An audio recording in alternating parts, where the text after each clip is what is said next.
Bismillahirrahmanirrahim. Assalamualaikum warahmatullahi wabarakatuh.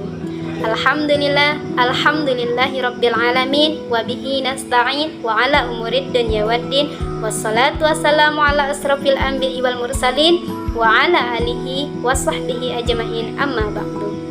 Alhamdulillah. Allahumma sholli ala sayyidina Muhammad wa ala alihi sayyidina Muhammad. Baik, perkenalkan, nama saya Lasri. Saya mahasiswi Institut Agama Islam Abuya Saleh Sarawangun. Dan alhamdulillahnya sekarang saya sudah menduduki bangku semester 6, yaitu di lokal A. Saya mengambil prodi PGMI, Perguruan Madrasah Ibtidaiyah. Di sini saya membuat video kali ini itu untuk memenuhi tugas UTS dengan MK atau mata kuliah Administrasi dan Supervisi Pembelajaran dengan dosen pengampu Bapak Pizar Andri SPDI MPD. Nah, langsung saja di sini saya akan menyampaikan materi dari makalah saya, yaitu tentang judulnya pengelolaan pembelajaran. Nah, baik, di sini saya akan menjelaskan judul dari materi makalah saya tadi, yaitu tentang pengelolaan pembelajaran. Di sini saya akan mengartikan atau menjelaskan tentang pengertian pengelolaan pembelajaran itu tersebut. Nah, jadi pengelolaan pembelajaran itu tersebut merupakan salah satu aspek penting dalam administrasi pendidikan yang berfungsi untuk menjamin tercapainya tujuan pendidikan secara optimal. Secara terminologis, pengelolaan pembelajaran dapat diartikan sebagai suatu proses sistematis yang meliputkan kegiatan merencanakan, mengorganisasikan, melaksanakan, serta mengevaluasi pembelajaran. Gunanya untuk mencapai tujuan yang telah diciptakan secara efektif dan efisien. Nah, proses ini tidak hanya bersifat teknis, tetapi juga melibatkan kemampuan manajerial dan pedagogis guru dalam mengelola seluruh komponen pembelajaran.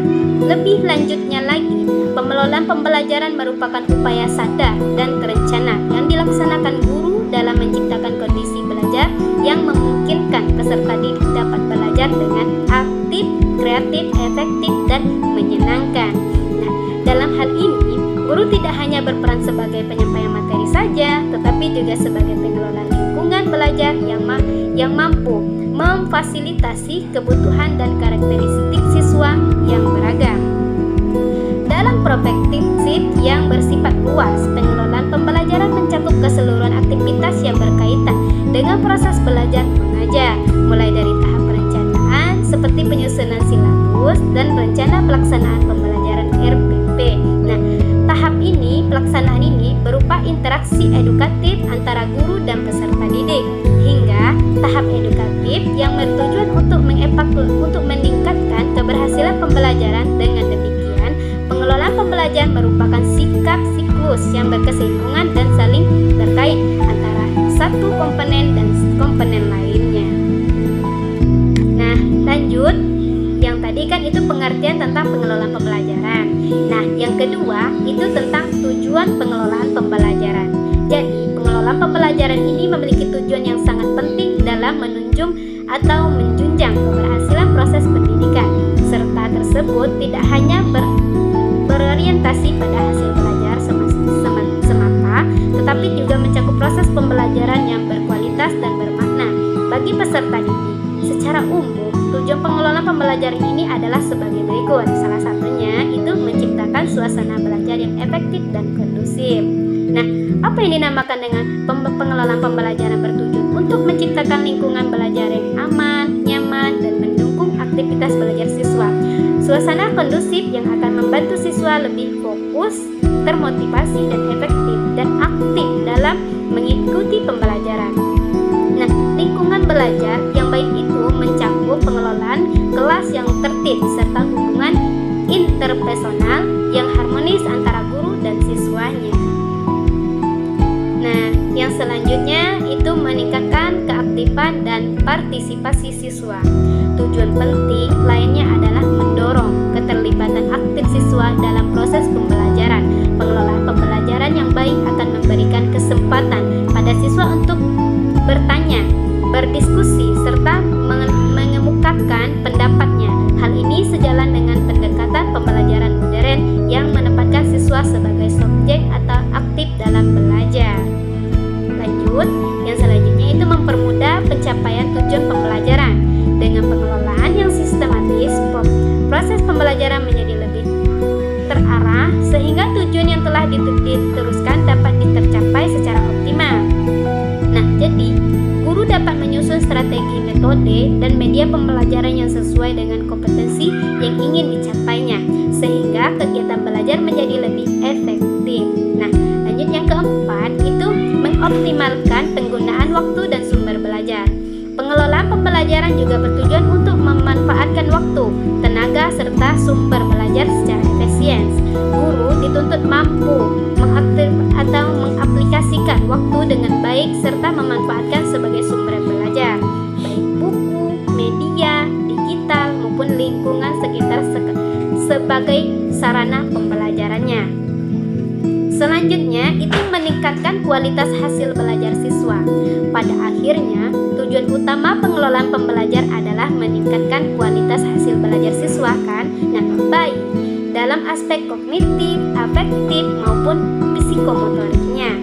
Pengelolaan yang baik akan menghasilkan proses pembelajaran yang bermakna sehingga berdampak pada peningkatan potensi belajar siswa secara menyeluruh.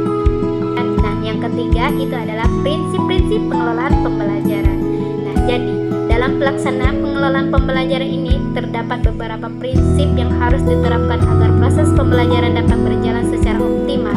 Prinsip-prinsip ini menjadi landasan bagi guru dalam mengelola kegiatan pembelajaran secara profesional. Nah, salah satunya itu adalah prinsip efektivitas. Prinsip efektivitas menekankan bahwa pembelajaran harus mampu menciptakan tujuan yang telah ditetapkan. Setiap kegiatan pembelajaran harus dirancang sedemikian rupa agar memberikan hasil yang bermakna sesuai dengan kompetensi yang diharapkan. Jadi, efektivitas pembelajaran dapat dilihat dari sejauh mana siswa mampu memahami dan menguasai materi yang telah diajarkan oleh gurunya. Nah, baik yang kedua itu adalah prinsip efisiensi. Nah, prinsip efisiensi ini berkaitan dengan penggunaan sumber daya secara optimal, baik waktu, tenaga, maupun fasilitas.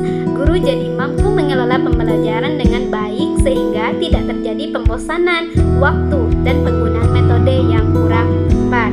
Pembelajaran efisien akan menghasilkan output yang maksimum dengan input yang minimal.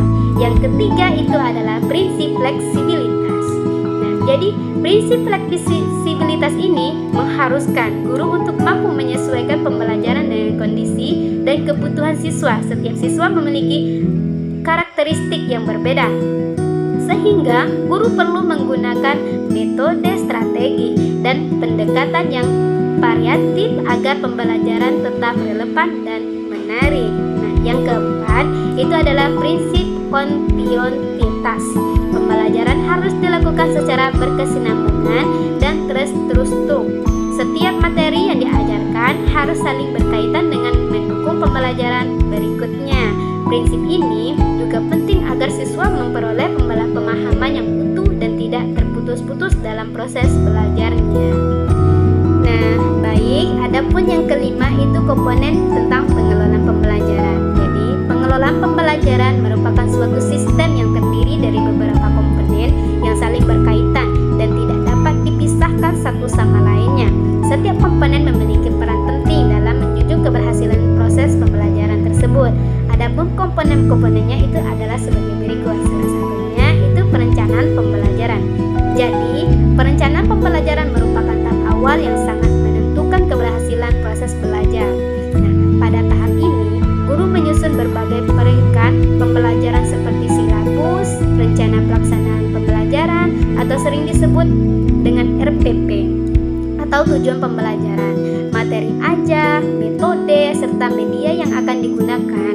Perencanaan yang matang akan memberikan arah yang jelas bagi pelaksana pembelajaran sehingga proses belajar mengajar dapat berjalan secara sistematis dan terarah. Saya sendiri akan menyimpulkan materi makalah dari saya sendiri, yaitu tentang pengelolaan pembelajaran. Nah, pengelolaan pembelajaran merupakan proses yang sangat penting dalam dunia pendidikan karena mencakup keseluruhan rangkaian kegiatan mulai dari perencanaan, pelaksanaan, hingga evaluasi pembelajaran. Nah, setiap tahap tersebut saling berkaitan dan menentukan keberhasilan proses belajar mengajar secara keseluruhan. Baik, mungkin cukup cukup sekian pemaparan materi makalah saya dari pengertian pengelola pembelajaran dan selanjutnya tadi. Mungkin itu saja yang dapat saya sampaikan.